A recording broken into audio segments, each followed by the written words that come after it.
Okay, ano 'tong N-Bank? Lagi nating naririnig sa news, yung COMELEC N-Bank. So, anything with election matters and election concerns, dinidinig yan ng COMELEC N-Bank. So, lahat, pag sinabi mong N-Bank, lahat ng judges o lahat ng commissioners nakaupo ron dahil meron silang quasi-judicial function, dinidinig nila yung kaso. No? Example niyan, itong si Rowena Guanzon, di ba? Retired COMELEC official ito.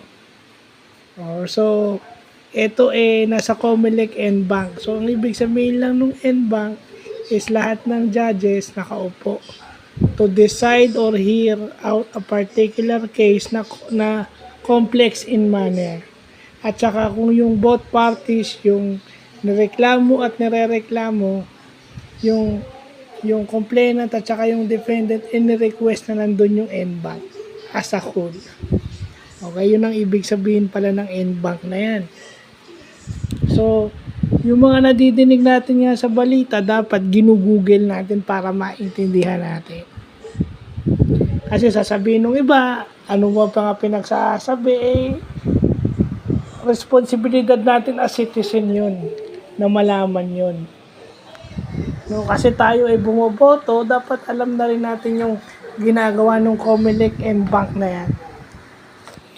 Ang COMELEC N-Bank din ang nagde-decide if ever pag-a-approve o magdi-disapprove ng anumang matter. So, yun na example nun, no? N-Bank. So, yun lang po.